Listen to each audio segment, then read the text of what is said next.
প্রিয় ছাত্রছাত্রীরা, বিশ্বকবি রবীন্দ্রনাথ ঠাকুরের গল্পগুচ্ছ বই থেকে আমি তোমাদের গল্প পড়ে শোনাচ্ছিলাম। এখন যে গল্পটা পড়ে শোনাবো সেটা হলো রামকানাইয়ের নির্বুদ্ধিতা। ব্যঙ্গাত্মক দৃষ্টিভঙ্গি থেকে নামকরণ করা হয়েছে এক সৎ সরল সহজ মানুষের সামাজিক লাঞ্ছনার গল্প। ছোট কাহিনী, চরিত্র সংখ্যাও কম, উইলকে কেন্দ্র করে গল্প, উইলকে নিয়ে চরিত্রের ঘাত প্রতিঘাতের গল্প। রামকানাইয়ের স্ত্রী আর রামকানাইয়ের ছেলে নবদ্বীপ, আর রামকানাইয়ের দাদা গুরুচরণ ও তার স্ত্রী বরদা সুন্দরী।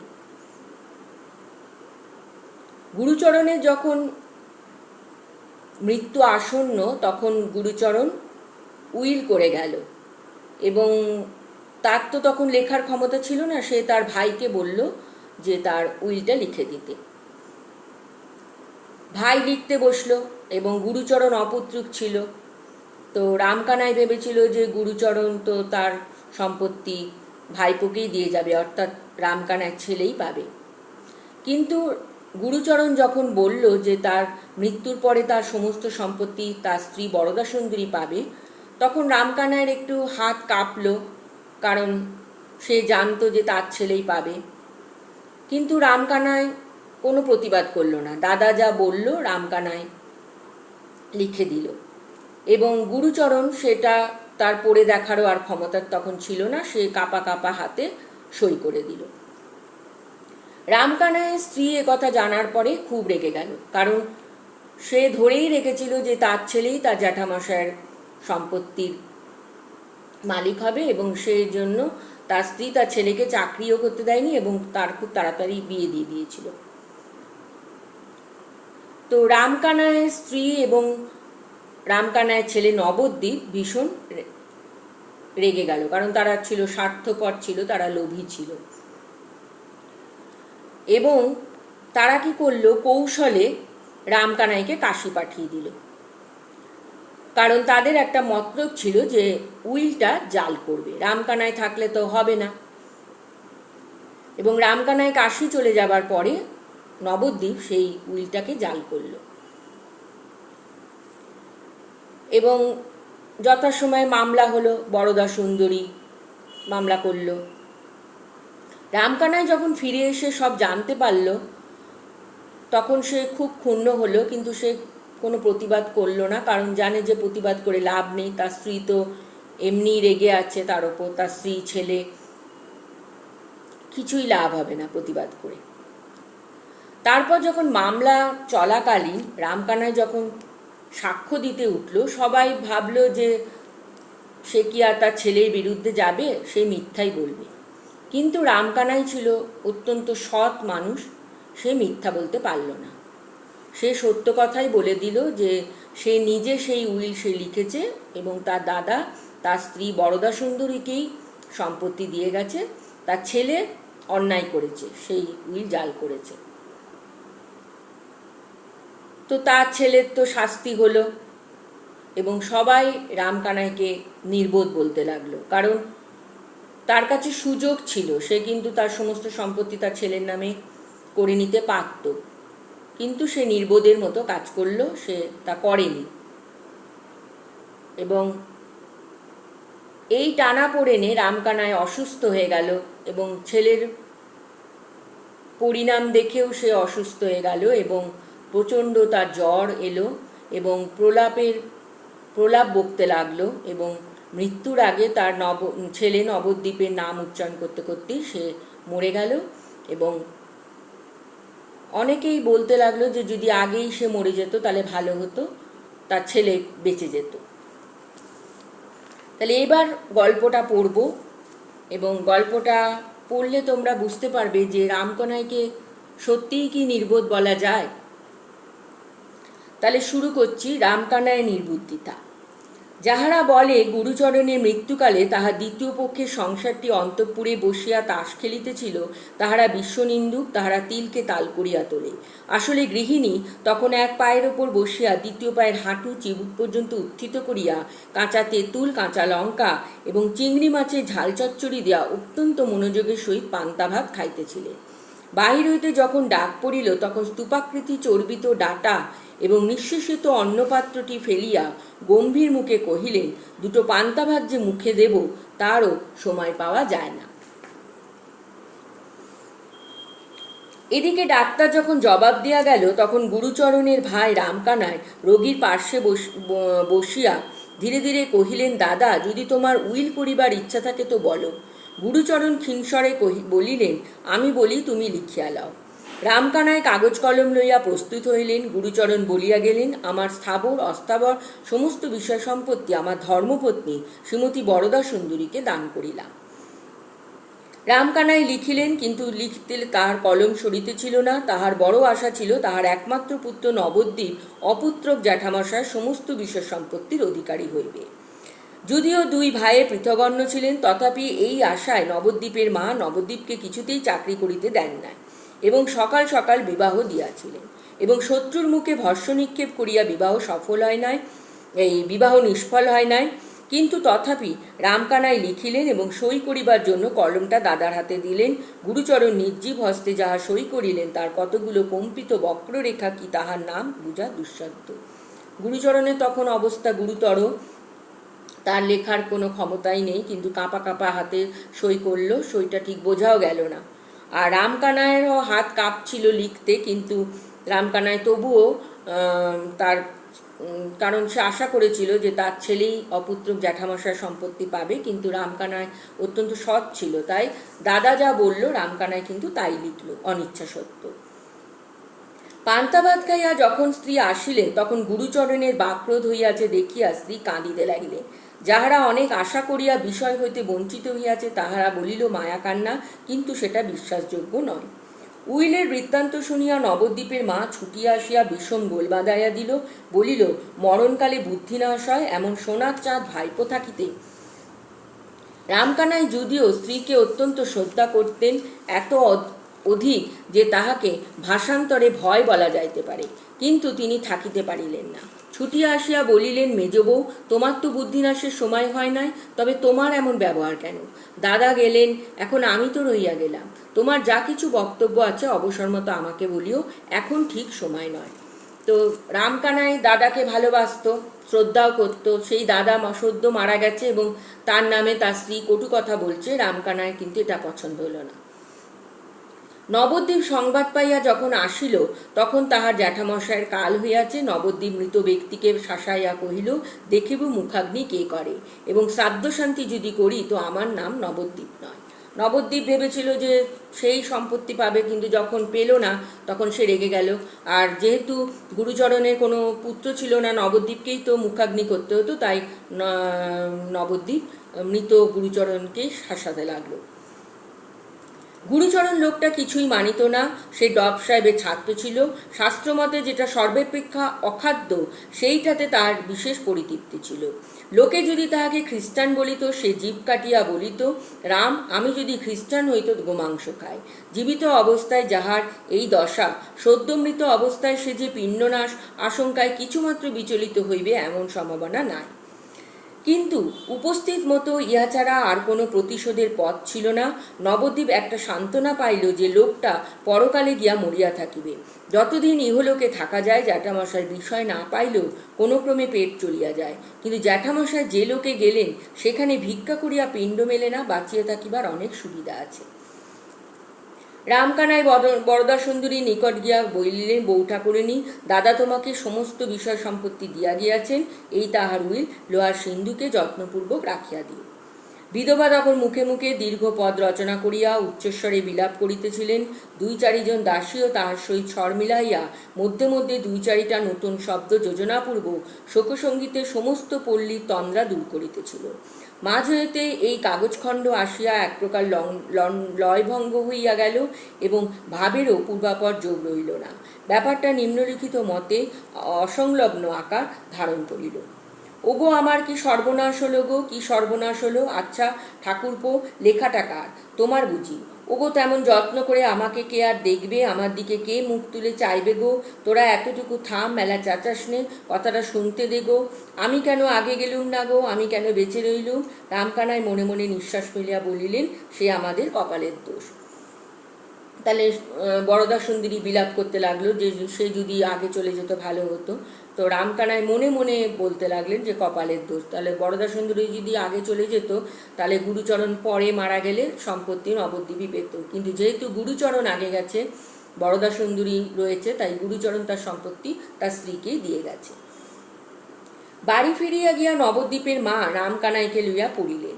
বোঝায় গাড়ি সমেত খাদের মধ্যে পড়িয়া হতভাগ্য বলদ গাড়োয়ানের সহস্র গুতা খাইয়াও অনেকক্ষণ যেমন নিরুপায় নিশ্চলভাবে দাঁড়াইয়া থাকে, রামকানাই তেমনি অনেকক্ষণ চুপ করিয়া সহ্য করিলেন। অবশেষে কাতস্বরে কহিলেন, আমার অপরাধ কি? আমি তো দাদা নই। নবদ্বীপের মা ফোঁস করিয়া উঠিয়া বলিলেন, না, তুমি বড় ভালো মানুষ, তুমি কিছু বোঝো না। দাদা বললেন, লেখো। ভাই অমনি লিখে গেলেন। তোমরা সবাই সমান, তুমিও সময়কালে ওই কীর্তি করবে বলে বসে আছো। আমি মলেই কোনো পোড়ারমুখী ডাইনিকে ঘরে আনবে আর আমার সোনার চাঁদ নবদ্বীপকে পাথারে ভাসাবে, কিন্তু সেই জন্য ভেবো না আমি শীঘ্রই মরছি না। রামকানাই তো বুঝতে পারছে না তার দোষ কি, তাকে কেন গালাগালি করা হচ্ছে। আর রামকানাইয়ের স্ত্রী তো প্রচণ্ড ক্ষেপে গেছে যে দাদা বলল আর ভাই লিখে দিল।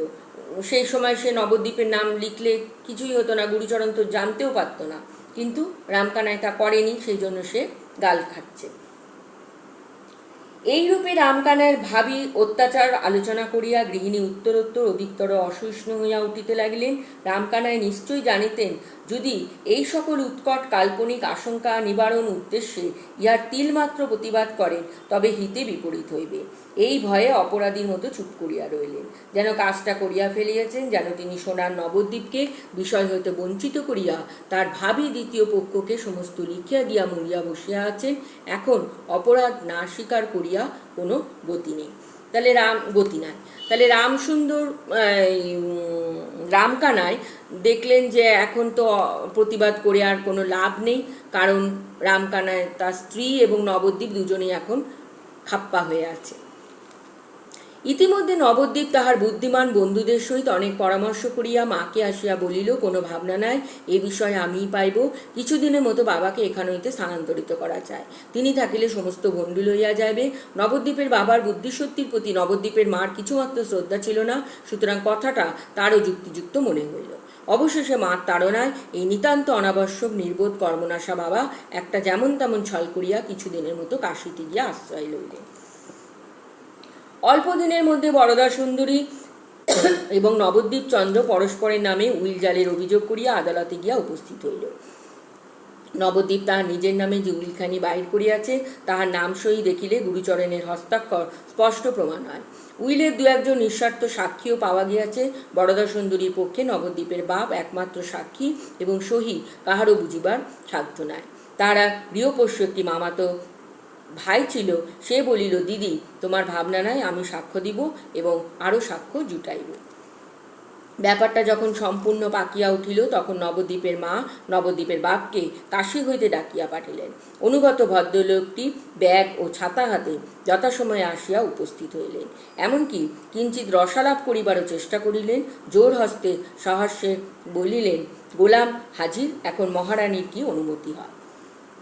গৃহিণী মাথা নাড়িয়া বলিলেন, নেউ নেউ, আর অঙ্গ করতে হবে না, এতদিন ছুতো করে কাশিতে কাটিয়ে এলেন, একদিনের তরে তো মনে পড়েনি, ইত্যাদি।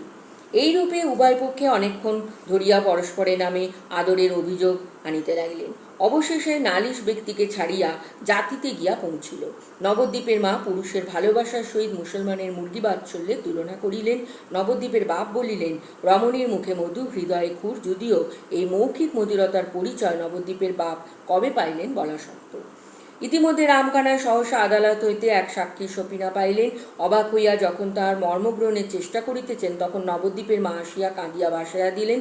বলিলেন, হাত জ্বালানি ডাকিনি, কেবল যে বাছা নবদ্বীপকে তাহার স্নেহশীল জ্যাঠার ন্যায্য উত্তরাধিকার হতে বঞ্চিত করিতে চায় তাহা নয়, আমার সোনার ছেলেকে জেলে পাঠাইবার আয়োজন করিতেছে। রামকানাইয়ের স্ত্রী রেগে গেল বরদা সুন্দরীর ওপর, যে একে তো সম্পত্তি সে নিয়ে নিয়েছে, নবদ্বীপ বঞ্চিত হয়েছে, আর নবদ্বীপকে আবার জেলে পাঠাতে চাইছে। অবশেষে ক্রমে ক্রমে সমস্ত ব্যাপারটা অনুমান করিয়া লইয়া রামকানাইয়ের চক্ষু স্থির হইয়া গেল। উচ্চস্বরে বলিয়া উঠিলেন, তোরা একই সর্বনাশ করিয়াছিস। গৃহিণী ক্রমে নিজ মূর্তি ধারণ করিয়া বলিলেন, কেন, এতে নবদ্বীপের দোষ হয়েছে কি? সে তার জ্যাঠার বিষয় নেবে না, এমনি এক কথায় ছেড়ে দেবে? কোথা হইতে এক চক্ষু খাদিতা ভর্তার পরমাই হন্তি অষ্টকুটির কুষ্টির পুত্রী আসিয়া জুড়িয়া বসিবে, ইহা কোন স্বর কুলপ্রদীপ কনকচন্দ্র সন্তান সহ্য করিতে পারে? যদি বা মরণকালে এবং ডাকিনীর মন্ত্রগুণে কোনো এক মূঢ়মূর্তি জ্যেষ্ঠ তাঁতের বুদ্ধিভ্রম হইয়া থাকে, তবে সুবর্ণময় ভাতুষপুত্র সে ভ্রম নিজ হস্তে সংশোধন করিয়া লইলে এমন কি অন্যায় কার্য হয়? হতবুদ্ধি রামকানাই যখন দেখিলেন তাহার স্ত্রী পুত্র উভয়ে মিলিয়া কখনো বা তর্জন গর্জন, কখনো বা অশ্রু বিসর্জন করিতে লাগিলেন, তখন ললাটে করাঘাত করিয়া চুপ করিয়া বসিয়া রহিলেন, তাহার আহার ত্যাগ করিলেন, জল পর্যন্ত স্পর্শ করিলেন না। এইরূপে 2 দিন নীরবে অনাহারে কাটিয়া গেল। মোকদ্দমার দিন উপস্থিত হইল। ইতিমধ্যে নবদ্বীপ বরদা সুন্দরীর মামাতো ভাইটিকে ভয় প্রলোভন দেখাইয়া এমনি বশ করিয়া লইয়াছে যে সে অনায়াসে নবদ্বীপের পক্ষে সাক্ষ্য দিল। জয়শ্রী যখন বরদা সুন্দরীকে ত্যাগ করিয়া অন্য পক্ষে যাইবার আয়োজন করিতেছে, তখন রামকানায় ডাক করিল। অনাহারে মৃতপায় শুষ্ক রসনা বৃদ্ধ কম্পিত শীর্ণ অঙ্গুলি দিয়া সাক্ষ্যমঞ্চের কাঠগড়া চাপিয়া ধরিলেন। চতুর ব্যারিস্টার অত্যন্ত কৌশলে কথা বাহির করিয়া লইবার জন্য জেরা করিতে আরম্ভ করিলেন। বহুদূর হইতে আরম্ভ করিয়া সাবধানে অতি ধীর বক্রগতিতে প্রসঙ্গের নিকটবর্তী হইবার উদ্যোগ করিতে লাগিলেন। তখন রামকানাই জজের দিকে ফিরিয়া জোর হস্তে কহিলেন, হুজুর, আমি বৃদ্ধ, অত্যন্ত দুর্বল, অধিক কথা কহিবার সামর্থ্য নাই। আমার যা বলিবার সংক্ষেপে বলিয়া লই। আমার দাদা স্বর্গীয় গুরুচরণ চক্রবর্তী মৃত্যুকালে সমস্ত বিষয় সম্পত্তি তাহার পত্নী শ্রীমতী বরদা সুন্দরীকে উইল করিয়া দিয়া যান। সেই উইল আমি নিজ হস্তে লিখিয়াছি এবং দাদা নিজ হস্তে স্বাক্ষর করিয়াছেন। আমার পুত্র নবদ্বীপচন্দ্র যে উইল দাখিল করিয়াছেন তাহা মিথ্যা, এই বলিয়া রামকানাই কাঁপিতে কাঁপিতে মূর্ছিত হইয়া পড়িলেন। চতুর ব্যারিস্টার সকৌতুকে পার্শ্ববর্তী অ্যাটর্নিকে বলিলেন, বাই যোগ, লোকটিকে কেমন ঠেসে ধরেছিল। মামাতো ভাই ছুটিয়া গিয়া দিদিকে বলিল, বুড়ো সমস্ত মাটি করিয়াছিল, আমার সাক্ষ্যে মোকদ্দমা রক্ষা পায়। দিদি বলিলেন, বটে, লোক কে চিনিতে পারে, আমি বুড়োকে ভালো বলে জানত। কারাবরুদ্ধ নবদ্বীপের বুদ্ধিমান বন্ধুরা অনেক ভাবিয়া স্থির করিল, নিশ্চয় বৃদ্ধ ভয়ে এই কাজ করিয়া ফেলিয়াছে। সাক্ষীর বাক্সের মধ্যে উঠিয়া বুড়া বুদ্ধি ঠিক রাখিতে পারে নাই, এমনতর আস্ত নির্বোধ সমস্ত শহর খুঁজিলে মিলে না। গৃহে ফিরিয়া আসিয়া রামকানায় কঠিন বিকারজ্বর উপস্থিত হইল। প্রলাপে পুত্রের নাম উচ্চারণ করিতে করিতে এই নির্বোধ সর্বকর্ম পণ্ডকারী নবদ্বীপের অনাবশ্যক বা পৃথিবী হইতে অপসৃত হইয়া গেল। আত্মীয়দের মধ্যে কেহ কেহ কহিল, আর কিছুদিন পূর্বে গেলেই ভালো হইত, কিন্তু তাহাদের নাম করিতে চাই না। তাহলে রামকানায় স্ত্রী এবং ছেলের মতে রামকানায় নির্বোধ, কারণ সে ইচ্ছা করলে সম্পত্তি নবদ্বীপের নামে করতে পারত। নবদ্বীপ সম্পত্তি পেল না বলে রামকানায় দুঃখ পেয়েছিল ঠিকই, কিন্তু দাদার সিদ্ধান্তের বিরুদ্ধে সে প্রতিবাদ করেনি। দাদার মৃত স্ত্রীকেও সে ঠকাতে পারেনি। রামকানাইয়ের মধ্যে মনুষ্যত্ব ছিল, সে ছিল সৎ, তার স্ত্রী ও ছেলের মতো লোভী ছিল না। রামকানাই কাশি থেকে ফিরে এসে যখন জানতে পারল যে তার ছেলে উইল জাল করেছে, রামকানাই প্রতিবাদ করেনি, কারণ জানতো যে প্রতিবাদ করে তখন কোনো লাভ হবে না। কিন্তু যখন সাক্ষ্য দিতে গেল তখন সে সত্য সাক্ষ্য দিল। বরদা সুন্দরী সেই সত্য সাক্ষ্যে বরদা সুন্দরী জয় হলো, কারণ রামকানাই কিন্তু একমাত্র সাক্ষী ছিল। রামকানাই লিখেছিল এবং গুরুচরণ সই করেছিল, রামকানাই ছিল প্রকৃত সাক্ষী। রামকানাই তার স্ত্রী ও ছেলের কাছে নির্ভুল, সে সুযোগ পেয়েও উইলে নিজের ছেলের নাম করতে পারেনি। রামকানাই মিথ্যে সাক্ষী দিলে নবদ্বীপ বেঁচে যেত, তাকে কারাবরণ করতে হতো না, কিন্তু রামকানাই তা করতে পারেনি। তার সততাকে সবাই নির্বুদ্ধিতা বললেও রামকানাইকে কি সত্যিই নির্বোধ বলা চলে? ছেলেকে সে ভালোবাসত, ছেলের এই পরিণতি রামকানাই সহ্য করতে পারেননি। জ্বরে প্রলাপ বকতে বকতে ছেলের নামই উচ্চারণ করতে করতে সে প্রাণ ত্যাগ করে। অনেকে তা নিয়ে ব্যঙ্গেও করে যে আগে মারা গেলে ভালো হতো, তাহলে নবদ্বীপের শাস্তি হতো না। তাহলে ব্যঙ্গাত্মক দৃষ্টিভঙ্গি থেকে গল্পের নামকরণ সার্থক। তাহলে রবীন্দ্রনাথ ঠাকুর খুব কাছ থেকে পল্লী বাংলার এইসব সরল মানুষদের দেখেছিলেন। সেখানে রামকানাইয়ের মতো যেমন সরল সাদাসিধে মানুষকে তিনি দেখেছিলেন, আবার রামকানাইয়ের স্ত্রী এবং তার পুত্র নবদ্বীপের মতো লোভী স্বার্থপর মানুষদেরও তিনি কাছ থেকে দেখেছিলেন। এবং সেই পল্লী বাংলার সেই সহজ সরল মানুষের মানে পল্লী বাংলার মানুষের সহজ সরলতা কিংবা তাদের নীচতা স্বার্থপরতা সেই সবই কিন্তু তার গল্পে উঠে এসেছে। তাহলে রামকানাই নির্বুদ্ধিতাও সেই রকমই একটা গল্প, যেখানে একজন সৎ সরল সহজ মানুষের কিভাবে লাঞ্ছনা হলো, কিভাবে তাকে নির্বোধ প্রমাণিত করা হলো, সেইটারই গল্প। তাহলে গল্পটা তোমরা পড়বে এবং কেমন লাগলো পড়ে অবশ্যই জানাবে। আর এই রকম আরও ভিডিও পেতে আমার সঙ্গে থাকবে। সবাই ভালো থাকবে।